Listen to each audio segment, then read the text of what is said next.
السلام علیکم ورحمۃ اللہ وبرکاتہ۔ برادران اسلام و معزز سامعین، جمعہ 10 محرم الحرام یوم عاشوراء 1443 ہجری مطابق 20 اگست 2021 کے عربی خطبے کا اردو ترجمہ پیش خدمت ہے۔ بسم اللہ الرحمن الرحیم۔ الحمد للہ رب العالمین، والصلاة والسلام علی النبی الامی الصادق المصدوق الامین، وعلی آلہ وصحبہ البررۃ المتقین، اما بعد۔ بزرگان محترم و سامعین کرام، علم اور اہل علم کی اہمیت اور مقام و مرتبے کا اندازہ اس بات سے بخوبی لگایا جا سکتا ہے کہ قرآن کریم اور احادیث مبارکہ میں ان کے بے شمار فضائل و مناقب وارد ہوئے ہیں۔ چنانچہ قرآن کریم میں اللہ تبارک و تعالیٰ کا ارشاد ہے: یرفع اللہ الذین آمنوا منکم والذین اوتوا العلم درجات واللہ بما تعملون خبیر۔ اللہ تعالیٰ ایمان والوں کے اور ان کے جنہیں علم دیا گیا ہے درجات بلند کرے گا، اور جو کچھ تم کرتے ہو اللہ اس سے خبردار ہے۔ علم اور علماء کی فضیلت کے لیے یہ بات کافی ہے کہ اللہ تعالیٰ نے نوع انسانی میں سے صرف اہل علم کو توحید پر اپنے ساتھ گواہ بنایا ہے، جیسا کہ فرمان باری تعالیٰ ہے: شہد اللہ انہ لا الہ الا ہو والملائکۃ واولو العلم قائما بالقسط لا الہ الا هو العزیز الحکیم۔ اس آیت کریمہ میں اللہ تعالیٰ نے اس بات کی گواہی دی ہے کہ اس کے سوا کوئی معبود برحق نہیں۔ اس بات کی گواہی فرشتے اور اہل علم نے بھی دی ہے۔ انصاف کے تقاضوں کو پورا کرتے ہوئے تمام عبادتیں اللہ ہی کے لیے سزاوار ہیں، وہ غالب اور حکمت والا ہے۔ غور کرنے کا مقام ہے کہ اللہ تعالیٰ نے توحید پر سب سے پہلے خود اپنی گواہی پیش کی ہے۔ اللہ تعالیٰ سے بہتر گواہی کس کی ہو سکتی ہے؟ اس کے بعد اللہ تعالیٰ نے گواہی کے لیے اپنی مخلوقات میں سب سے افضل کا انتخاب کیا، اور وہ فرشتے اور اہل علم ہیں۔ بلا شبہ علماء کی فضیلت اور ان کے شرف کے لیے یہی بات کافی ہے۔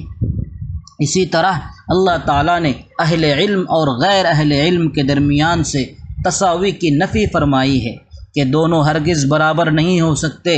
اللہ تعالیٰ کا ارشاد ہے: قل هل يستوي الذين يعلمون والذين لا يعلمون۔ کیا علم والے اور بے علم برابر ہو سکتے ہیں؟ یہ کیسے ممکن ہو سکتا ہے جبکہ علماء خشیت الہی، خوف خدا اور تقوی میں دوسروں سے نمایاں مقام والے ہیں، اور اللہ کے نزدیک معزز وہی لوگ ہیں جو تقوی والے ہیں۔ اللہ فرماتے ہیں: ان اکرمکم عند اللہ اتقاکم، یعنی بے شک زیادہ عزت والا تم میں سے اللہ کے نزدیک وہ ہے جو تم میں سے زیادہ پرہیزگار ہے۔ اور آدمی متقی اور پرہیزگار اسی وقت بن سکتا ہے جب اس کے پاس علم ہو، عمل ہو، جس کے ذریعے وہ حلال و حرام کو پہچان سکے۔ غیر عالم کے برابر کیسے ہو سکتا ہے؟ جبکہ حضور اکرم صلی اللہ تعالیٰ علیہ وسلم نے علماء کو انبیاء کے وارث قرار دیا۔ آپ صلی اللہ علیہ وسلم کا فرمان ہے: ان العلماء ورثۃ الانبیاء وان الانبیاء لم يورثوا دینارا ولا درہما وانما ورثوا العلم فمن اخذه اخذ بحظ وافر۔